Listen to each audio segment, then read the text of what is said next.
Sahabat RPK yang dikasihi Tuhan dimanapun Anda berada. Shalom Beshem Yeshua HaMashiach. Salam sejahtera dalam nama Yeshua HaMashiach, dalam nama Tuhan Yesus Kristus Juru Selamat kita. Selamat mengikuti siaran Tekiah, Telaah Kata Ibrani Alkitabiah bersama Gembala Benyamin Obadiah, Ketua GKMI Gereja Kehilat Mesianik Indonesia. Tekiah adalah cara peniupan shofar seperti yang didengar tadi. Siaran Tekiah dimaksudkan untuk menggali kebenaran Alkitab dari bahasa dan masyarakat Ibrani yang menjadi persemayan tumbuhnya iman Kristiani kita yang berasal dari tanah perjanjian Israel di Timur Tengah. Saudara dapat mengajukan pertanyaan ke 0812-9912-430. Shalom Pak Ben. Shalom Bu Ira, shalom sahabat RPK dimanapun Anda berada. Hari ini kita akan membahas kata Ibrani lo tinaaf, artinya jangan berzinah. Dalam bahasa Ibrani dieja lamet alef, dibaca lo. Tinaaf dibaca taf nun alef peh sofit. Lengkapnya lo tinaaf. Lo tinaaf, jangan berzinah.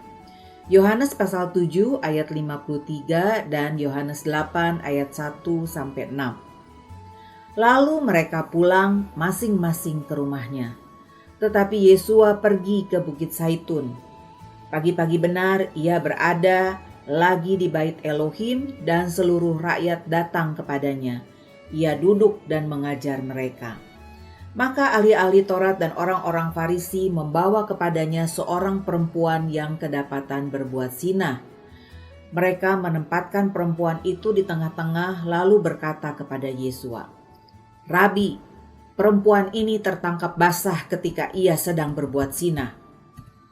Moshe dalam hukum Torah memerintahkan kita untuk melempari perempuan-perempuan yang demikian. Apakah pendapatmu tentang hal itu? Mereka mengatakan hal itu untuk mencobai dia, supaya mereka memperoleh sesuatu untuk menyalahkannya. Sesudah Yesua dan murid-muridnya merayakan Hari Raya Sukkot yang dicatat di dalam Yohanes pasal 7, Yesua tinggal di Bukit Zaitun. Pada saat itulah, seperti yang tadi sudah kita baca, pagi-pagi benar dia sudah berada di bait Elohim, di bait suci, dan seorang wanita yang dikatakan tertangkap saat melakukan hubungan zina dibawa kepada Yesua oleh orang-orang yang menjebak Yesua. Dan ini jelas disebutkan oleh penulis Injil pada pasal 8 ayat 6. Mereka mengajukan seorang perempuan yang dituduh dengan kata-kata yang memberatkan, yaitu tertangkap basah ketika ia berbuat zina. Istilah tertangkap basah secara normal berarti orang yang menangkapnya mendapati wanita itu sedang berbuat zina dengan mitra laki-lakinya. Dengan perkataan lain, harus ada dari para penjebak yang mampu menjadi saksi mata atas peristiwa itu. Apa maksud mereka? Mengapa mereka membawa kasus ini kepada Yesua? Mereka ingin menguji dan sekaligus menjebak Yesua untuk memberi keputusan yang tidak mengikuti ajaran Torah, dan dengan demikian ia dapat disalahkan. Isu hukum yang mau diangkat oleh para penjebak adalah mempertentangkan Torah atau tuntutan Torah, yaitu hukum mati bagi para penzina, dengan ajaran kasih karunia dalam ajaran Yesua. Terhadap isu ini, ada orang-orang yang memakai kisah ini sebagai bukti bahwa Yesua membatalkan Torah karena Yesua tidak memerintahkan supaya wanita ini dihukum mati sesuai Torah. Menurut mereka, hal ini merupakan contoh bagaimana belas kasihan dan kemurahan hati Tuhan telah menggantikan Torah. Pertanyaannya, apakah benar demikian? Isu ini cukup rumit dan juga serius karena reputasi Yesua menjadi taruhannya. Bagaimana memahami tuduhan zina yang didakwakan kepada wanita ini? Dalam kasus ini ada isu rangkap 3. Pertama, kehidupan wanita yang ditangkap dalam kasus perzinahan. Tidak ada keterangan lebih rinci daripada tuduhan orang terhadap dia. Kedua, kasih karunia dan belas kasihan yang diajarkan oleh Yesua. Dan yang ketiga, kesetiaan Mesias pada Torah. Ini hal yang tidak dapat perhatian dari para pembaca Injil abad 21. Para penyebab berpikir mereka akan memojokkan Yesua dengan kasus ini. Mereka membawa kasus yang sulit ini kepadanya agar ia menyangkali kesetiaannya pada Torah, pada perjanjian Israel, dengan menunjukkan belas kasihan yang selalu dikhotbahkannya. Mari kita lihat tanggung jawab Yesua terhadap Torah. Torah adalah undang-undang dasar bangsa Israel. Torah mengajarkan bahwa pezina harus dihukum dengan hukuman mati dalam Imamat 20 ayat 10. Bila seorang laki-laki berzinah dengan istri orang lain, yakni berzinah dengan istri sesamanya manusia, pastilah keduanya dihukum mati, baik laki-laki maupun perempuan yang berzinah itu. Jadi menurut Torah, kedua orang pezinah itu, yaitu pria dan wanita, ada di bawah ancaman hukuman mati, kedua-duanya. Sementara dalam kasus ini, hanya pihak wanitanya yang dituduh. Sementara pihak pria tidak pernah diajukan sama sekali, walaupun dikatakan tertangkap basah. Ini janggal karena kasus wanita ini diajukan dengan alasan ia ditangkap atau tertangkap basah, yang berarti harus ada pria pezina yang harus ditangkap juga. Lihat, ketika membaca dan memahami Torah, maka terlihat bahwa kasus ini adalah kasus rekayasa yang dirancang para penyebab terhadap Yesua. Seharusnya kasus zina seperti ini diajukan ke Bet Din, yaitu rumah peradilan yang ada di seluruh Israel. Bet Din akan menjatuhkan vonis atas perkara yang diajukan kepadanya. Namun vonis tersebut harus diteguhkan oleh paling sedikit 2 orang saksi, seperti yang tertulis dalam Ulangan 19 ayat 15. Satu orang saksi saja tidak dapat menggugat seseorang mengenai perkara kesalahan apapun atau dosa apapun yang mungkin dilakukannya. Baru atas keterangan 2 atau 3 orang saksi, perkara itu tidak disangsikan. Masih ada klausul yang lain. Torah juga menyatakan bahwa saksi-saksi itu harus menjadi orang pertama yang melakukan pelemparan batu, seperti yang tertulis dalam Ulangan 17 ayat 7. Saksi-saksi itulah yang pertama-tama menggerakkan tangan mereka untuk membunuh dia, kemudian seluruh rakyat. Demikianlah harus kau hapuskan yang jahat itu dari tengah-tengahmu. Coba kita ringkaskan. Vonis dijatuhkan dengan minimal 2 orang saksi. Dan saksi-saksi tersebut yang harus pertama melempar batu kepada kedua pezina, baik pria maupun wanita. Ini persyaratan Torah untuk peradilan dalam kasus perzinahan. Sekarang coba kita lihat penerapan Torah pada zaman Bait Suci kedua atau zaman Yesua. Walaupun Torah menghendaki hukuman mati bagi pezina, penerapan Torah pada masa Yesua secara nyata jelas tidak dimungkinkan. Inilah yang tertulis dalam literatur rabbinik Mishnah. Sanhedrin yang paling banyak 1 kali dalam 7 tahun menjatuhkan hukuman mati adalah seperti rumah jagal layaknya. Jadi memberikan hukuman mati dalam 1 kali dalam 7 tahun itu dianggap rumah jagal. Artinya terlalu banyak. Nah, catatan rabbinik ini menyatakan bahwa Sanhedrin sekalipun tidak begitu mudahnya menjatuhkan hukuman mati. Bagaimana respon Yesua terhadap kasus zina yang dibawa oleh para penjebak? Mula-mula Yesua menulis di tanah. Lalu ia bangkit dan berkata kepada kerumunan para penjebak, "Barang siapa di antara kamu tidak berdosa, hendaklah ia yang pertama melemparkan batu kepada perempuan itu." Lalu ia membungkuk pula dan menulis di tanah. Yohanes 7, maksud saya Yohanes 8 ayat 7 dan 8. Apa artinya ucapan ini? Nah, pembaca Injil abad 21 harus menyimak dengan baik. Pertama, Cukup jelas menurut ayat ini, Yesua mengizinkan orang merajam wanita berzinah tersebut. Perhatikan baik-baik kalimat Yesua.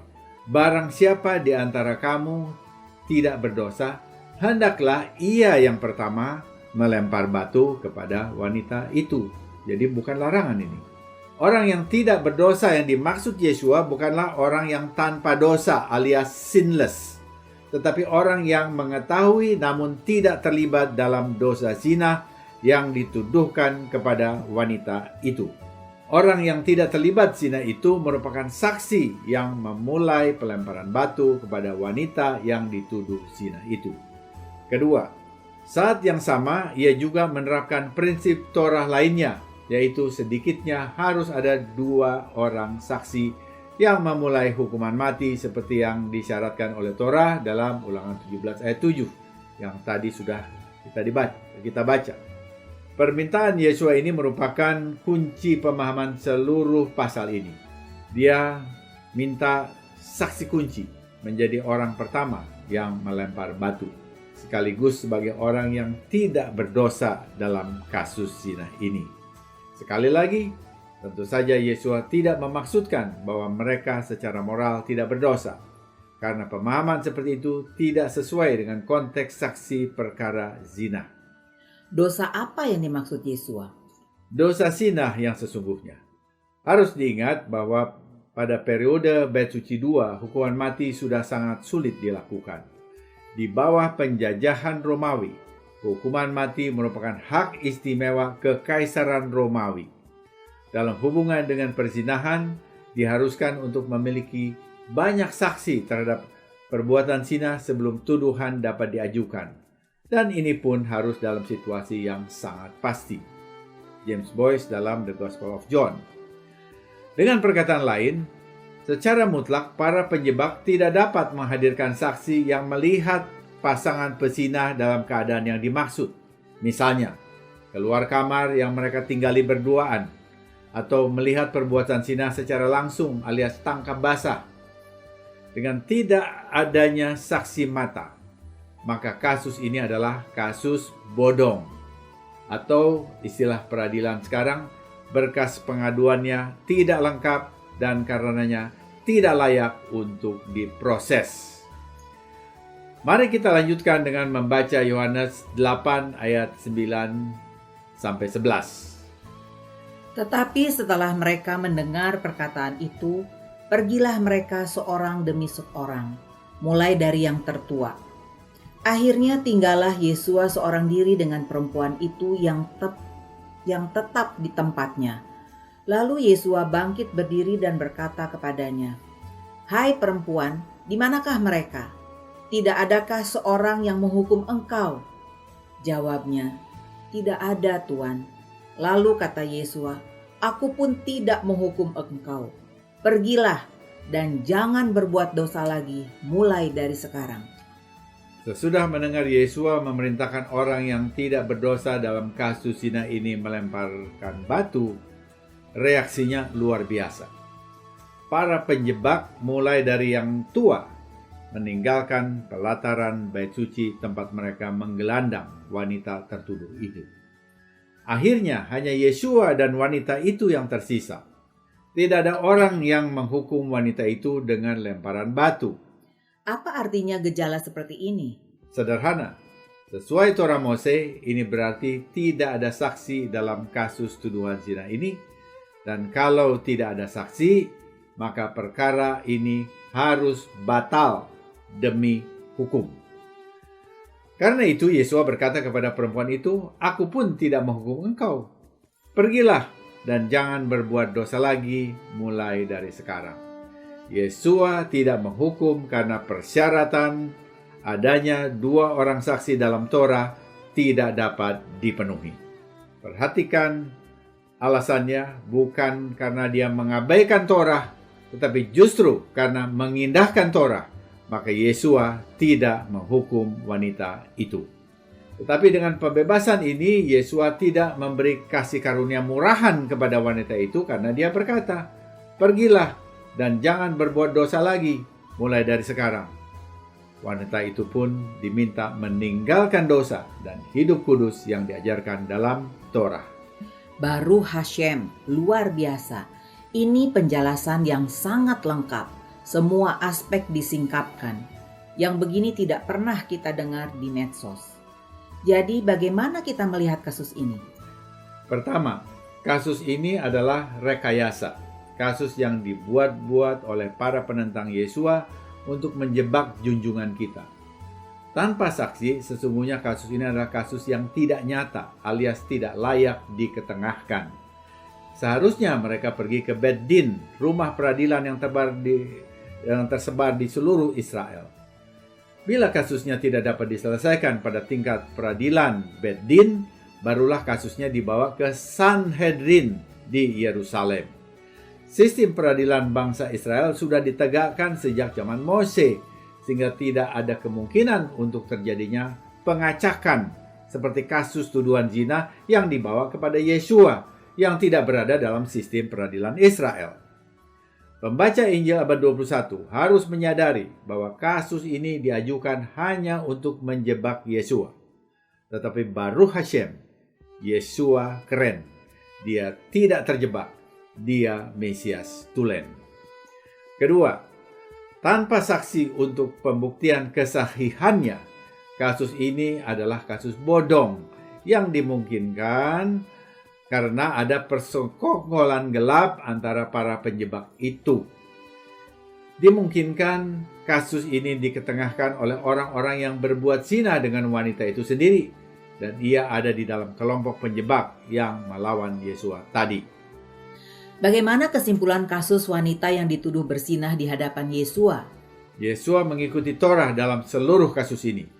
Yesua tidak pernah menghalangi para penjebak untuk melempar batu kepada wanita itu. Ia malah memerintahkan orang yang tidak berdosa alias saksi yang tidak terlibat dalam tuduhan zina itu untuk melempar batu kepada terdakwa wanita itu. Yesua juga memakai Torah yang mensyaratkan adanya 2 orang saksi. Kedua saksi itulah yang harus memulai pelemparan batu kepada wanita yang dituduh zina itu. Disinilah banyak orang Kristen bangsa-bangsa tergelincir dalam menyimpulkan kasus ini seakan-akan Yesua sudah mengabaikan Torah demi kasih karunia. Kalau benar demikian, ini artinya para penjebak Yesua berhasil menjatuhkan dia. Karena dengan kasus ini, Yesua menyingkirkan Torah demi ajaran kasih karunia, yang sesungguhnya tidak demikian. Dengan membaca ayat-ayat Torah terkait pengadilan bagi pezina, kita tahu bahwa Yesua justru sedang menjalankan prosedur yang ditetapkan dalam Torah. Masalahnya bukan antara kasih karunia lawan penghakiman. Inti masalahnya adalah tidak ada saksi yang seharusnya melempar batu yang pertama kepada wanita tertuduh zina itu. Tanpa saksi tuduhan ini tak dapat dilanjutkan. Ada kemungkinan pelaku zina dengan wanita itu ada di antara kerumunan penjebak, namun tentu saja ia tidak berani menyatakan dirinya. Kasus ini hanya dibuat untuk menjebak Yesua. Para penjebak akhirnya menyadari kasus bodongnya dan satu demi satu meninggalkan Yesua dan wanita tertuduh itu. Yesua mengakui kesalahan wanita pezina itu di hadapan Bapa di surga, tetapi dengan kasih karunia dan belas kasihan yang diajarkan oleh Torah, Yesua tidak menyetujui hukuman mati yang tak sesuai Torah. Di samping, Yesua bukanlah otoritas yang memutuskan hukuman mati. Torah memang menghukum dosa, namun tetap membuka pintu pertobatan. Karenanya, Yesua mengatakan agar ia, wanita itu, tidak berbuat dosa lagi. Sebenarnya apa yang dimaksud dengan dosa zina di sini? Ya, ini penting karena ada perintah untuk jangan berzina, lo tinaf dalam 10 firman atau Asar Hadefarot, Keluaran 20 ayat 14. Zina atau adultery adalah keadaan ketika seorang pria atau wanita melakukan hubungan seksual dengan wanita atau pria yang bukan pasangannya. Jadi kalau Yesua mengatakan jangan berdosa zina lagi, artinya jangan lagi berhubungan seksual dengan pasangan orang lain. Tetapi lakukanlah dengan pasangan sah, suami atau istri masing-masing. Kisah ini dibahas juga di medsos. Namun tekanannya bukan pada syarat penjatuhan hukuman kepada pezinah yang tertulis di dalam Torah, tetapi justru pada tulisan Yesua di tanah. Apa yang sebetulnya ditulis oleh Yesua di tanah? Dari sisi tafsir, karena ini tidak tertulis dengan jelas, Yesua dapat menulis ayat Torah tentang saksi kasus perzinahan. Jadi sikap Yesua yang disampaikannya secara lisan itu sesungguhnya sesuai dengan ayat Torah yang ditulisnya di tanah. Respon Yesua ada 4 hal. Ia tidak melawan Torah, ia berbelas kasihan terhadap wanita itu, dia menolak dosa wanita itu, dan dia membungkam para pengejek dan mempermalukan mereka. Menarik. Saat kita membaca Injil dengan pemahaman Torah yang baik, maka kita terhindar dari spekulasi doktrinal. Sebaliknya, kita akan mendapat pencerahan. Hal-hal yang tadinya tertutup dan tidak menjadi perhatian, kita akan disingkapkan. Ini saatnya kita membaca Alkitab sebagai kesatuan sikap kitab suci yang utuh. Torah, nabi-nabi, tulisan, dan kitab rasuli atau perjanjian baru yang saling mendukung dan saling melengkapi satu sama lain. Semoga siaran ini memberkati saudara. Informasi bagi saudara. Gereja Kehillat Mesianik Indonesia menyelenggarakan ibadah offline secara reguler mulai Sabtu 22 Oktober 2022 jam 10 di GKMI Shores Plaza Pasifik Blok A1 nomor 1-7 lantai 4 Jalan Raya Boulevard Barat, Kelapa Gading, Jakarta Utara. Ibadah minggu diselenggarakan di GKMI Bethel Bintaro setiap minggu mulai dari jam 9 sampai jam 11. Siaran ulang Tekiyah dapat didengar di YouTube kanal Kehillat Mesianik Indonesia. Jangan lupa like, subscribe, dan share supaya Anda mendapatkan notifikasinya. Sesudah narasi ini kita akan mendengar lagu rohani Hosiana Hosana oleh Shiloh. Hosiana Ben David. Selamatkanlah kami mohon Ben David. Hosiana Adonai. Selamatkanlah kami mohon Adonai. Hosiana Yesua. Selamatkanlah kami mohon Yesua. Suatu permohonan untuk keselamatan sampai di akhir zaman ketika Yesua sebagai Mesias anak David datang kembali untuk membela umatnya, Israel dan semua orang percaya. Tiba saatnya saya Penatua Ira Obadiah dan Gembala Benyamin Obadiah mohon diri dari ruang dengar saudara. Sampai jumpa pada siaran mendatang. Yesua keselamatanku, Torah kesukaanku, menuju kepenuhan bangsa-bangsa. Shalom, shalom.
Hosiana Ben David, Hosiana Adonai, Hosiana Ben David, Hosiana Yeshua.